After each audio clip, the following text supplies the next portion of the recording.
Bonjour à tous et à toutes, bienvenue dans ce nouveau numéro de votre émission du jour. Allons découvrir ensemble dans quel contexte de territorialité l'impôt sur les sociétés est appliqué, ensuite le mode de calcul de cet impôt et enfin le mode de perception de l'impôt sur les sociétés.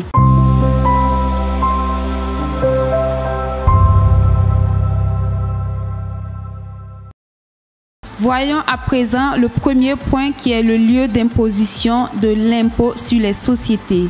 Selon l'article 85 du Code général des impôts, l'impôt est établi au nom de chaque société pour l'ensemble de ses activités imposables au Burkina Faso, au siège social ou à défaut au lieu où est assurée la direction effective de la société ou au lieu du principal établissement. Selon l'article 86 du Code général des impôts, les sociétés et autres personnes morales dont le siège social est fixé hors du Burkina Faso sont assujetties à l'impôt au lieu de leur principal établissement stable au Burkina Faso, d'après les résultats des opérations qu'elles ont pu réaliser. Voyons à présent le deuxième point qui est le calcul de l'impôt sur les sociétés ainsi que le mode de perception de cet impôt. Selon l'article 87 du Code général des impôts, le taux de l'impôt sur les sociétés est de 27,5%. Il s'applique aux abattements du bénéfice imposable des sociétés. Toute fraction du bénéfice imposable inférieure à 1000 francs CFA est négligée. Voyons le minimum forfaitaire de perception. Selon l'article 88 du Code général des impôts au Burkina Faso, il est établi un minimum forfaitaire de perception de l'impôt sur les sociétés au titre d'une année déterminée en fonction du chiffre d'affaires hors taxe de la période écoulée. Il est dû par les sociétés déficitaires ou dont le résultat fiscal ne permet pas de générer un impôt sur les sociétés supérieur au montant déterminé à l'article 89 du Code général des impôts. Selon cet article, pour le calcul du minimum, le chiffre d'affaires visé ci-dessus est arrondi aux 100 000 francs CFA inférieurs. Il est fait application d'un taux de 0,5%, mais en aucun cas le montant ne peut être inférieur à 1 million de francs CFA pour les contribuables relevant du régime du bénéfice réel normal d'imposition, à 300 000 francs CFA pour les contribuables relevant du régime du bénéfice réel simplifié d'imposition. Les adhérents des centres de gestion agréés bénéficient d'une réduction de 50% du minimum forfaitaire de perception.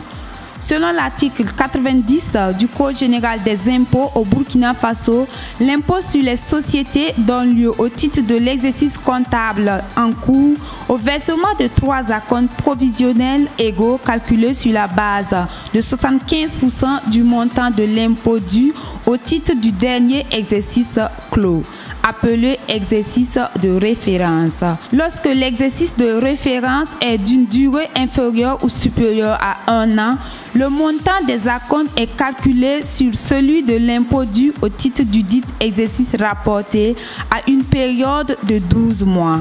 Les sociétés nouvellement créées ou nouvellement soumises à l'impôt sur les sociétés sont dispensées du versement d'acompte au cours de leur premier exercice ou de leur première période d'imposition. Selon l'article 92 du Code général des impôts, les paiements de l'impôt sur les sociétés doivent être effectués spontanément au plus tard le 15 juillet, le 15 octobre et le 15 janvier de chaque année auprès du receveur des impôts du lieu de rattachement, conformément aux dispositions de l'article 671.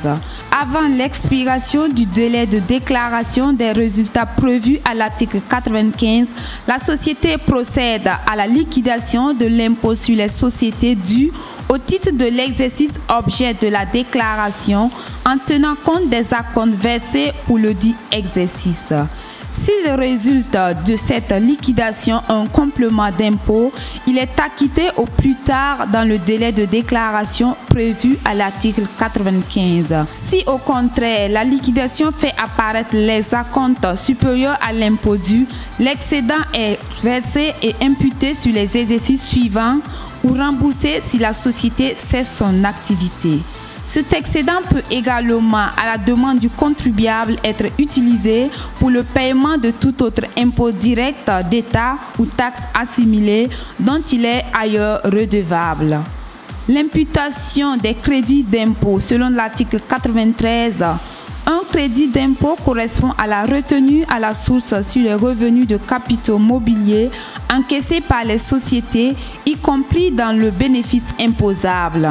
Ce bénéfice est imputable sur le montant de l'impôt sur les sociétés déterminé conformément aux dispositions de l'article 92. Selon l'article 94 du Code général des impôts, lorsque le montant du crédit ne peut être imputé, il est reporté sur l'impôt sur les sociétés des exercices suivants ou remboursé si la société cesse son activité. Il peut également, à la demande du contribuable, être utilisé pour le paiement de tout autre impôt direct d'État ou taxe assimilée dont il est ailleurs redevable. Toutefois, en cas d'exonération de l'impôt sur les sociétés, le montant des crédits d'impôt résultant des retenues à la source au titre de l'impôt sur le revenu des capitaux mobiliers est définitivement acquis au Trésor public. C'est sur ces points que nous nous arrêtons aujourd'hui pour l'émission du jour. Merci de nous avoir suivis. Et nous rappelons à tous ceux ou celles qui sont nouveaux ou nouvelles sur la chaîne de s'abonner, activer la cloche de notification afin de pouvoir profiter de nos émissions à venir. Merci et très bon début de semaine à tous et à toutes.